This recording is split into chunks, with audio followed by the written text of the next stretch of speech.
Welcome to the Smart Weight Loss Coaching Podcast. I'm Dr. Lisa Olson, a board-certified weight loss medicine specialist and certified life coach.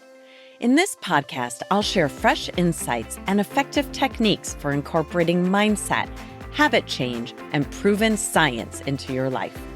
Are you ready to achieve sustainable weight loss, wellness, and longevity? Then let's jump in and lose weight the smart way. Hi, and welcome back. I was recently meeting with a client, let's call her Carol, who worked herself up into a bundle of stress over something that never ended up happening. Her teenager was going to a party in a town over 20 minutes from home. Carol was sure something awful was going to happen, and she was sick with worry. He was going to drink and drive, eat gummies and drive, transport too many kids in the car and get distracted, text and drive, get in an accident, stay out too late. The police were going to be called to the party and he'd get arrested, and so on. The list of trouble he could get into was vast. I don't personally know Carol's son, but let me share a few things I learned when I asked her some questions. Her son is a straight-A student and has already been accepted to college. He's a good kid who has never gotten a ticket nor gotten into any trouble. She's never caught him drinking, using gummies, texting while driving, nor has she ever had reason to believe he had driven impaired, ever. He's never kissed a girl, so there's no specific reason to worry about anything getting out of hand there. But still, things could happen, even in a bucolic suburb 20 minutes from home. How did the evening unfold? She worried all week long, and then the night of the party, she monitored his location obsessively.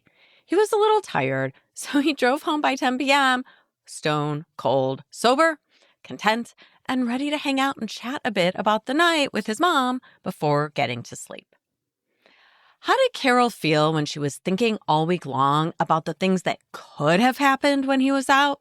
Distraught, almost frantic, worried, anxious, and apprehensive. And when she drove herself into an apprehensive, anxious state, you can well imagine what happened next. She poured some wine and ate some cookies and generally ate in a way that wasn't aligned with her health and weight loss goals throughout the entire week. That might sound like a TV show or sitcom cliche, but those feelings were real to her, and she responded in the way her brain has learned to take the edge off her anxiety, with a little wine, a little sugar, and a lot of comfort food, not to mention a hefty dose of Instagram and TikTok for distraction's sake. Here's what I'd like to point out. It's not the fact that her teenage son went to a party over 20 minutes away that made her feel anxious. It's also not the fact that he went to the party that caused her to drink the wine and eat the cookies. It's her thoughts about him going to that party that created the worries. She created the feelings of anxiety, apprehension, and worry with her thoughts about all of the things that might go wrong. And because she created the feeling of apprehension, it was predictable that her brain would try to minimize that uncomfortable feeling with the quickest solution it could find. Food, hyper-palatable food, and wine. Does this experience sound familiar? We all do a version of this from time to time, some of us more than others. I don't do this to myself often these days, but I do have a version of it that bubbles up when I think about my youngest child. She's working hard to improve her fluency in speaking German. She's been going to Germany every year, forcing herself to practice speaking German with her grandmother there and with other friends that she's made over the years.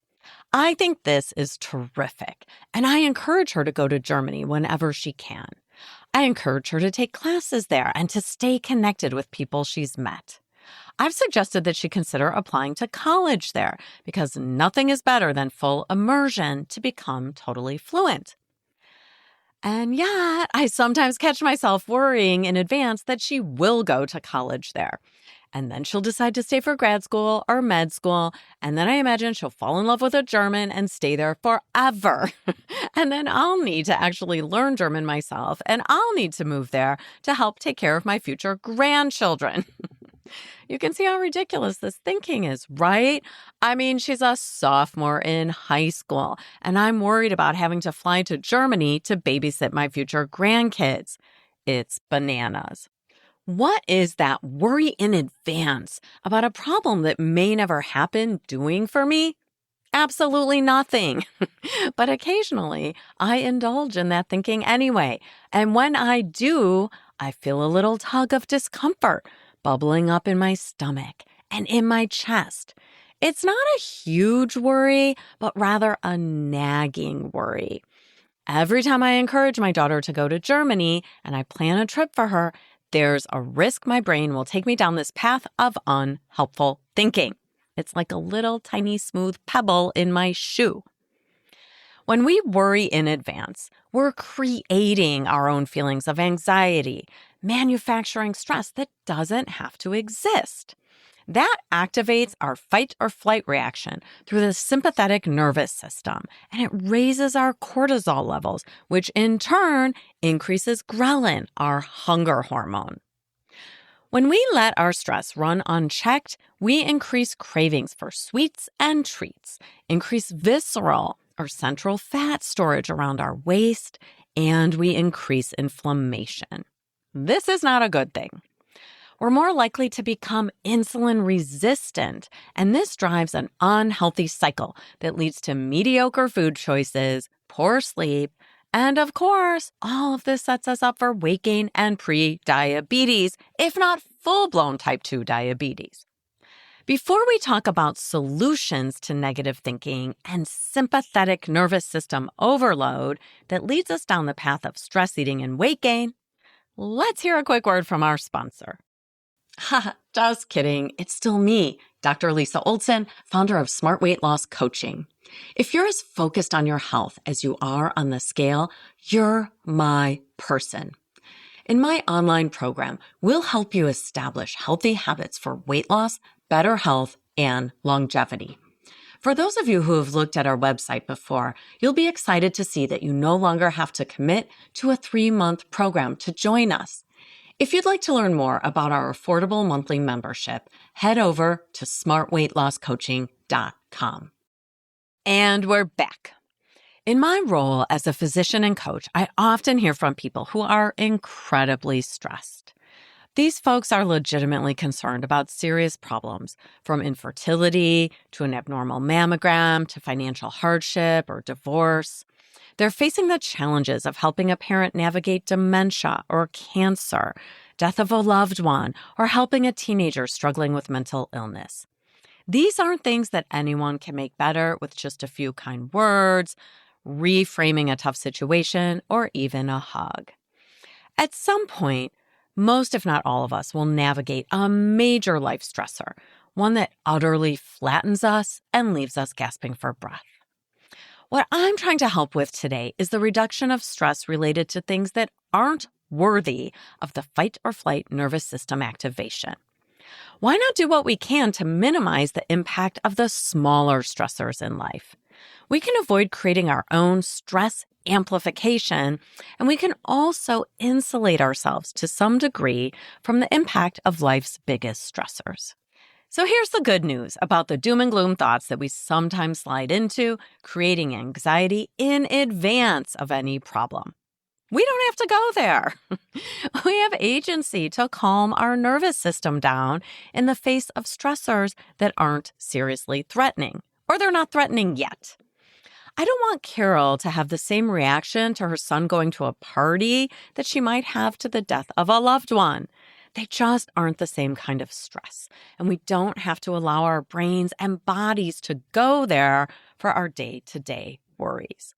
Just know that it takes practice to catch those thoughts, to interrupt them, and to change a negative thought loop.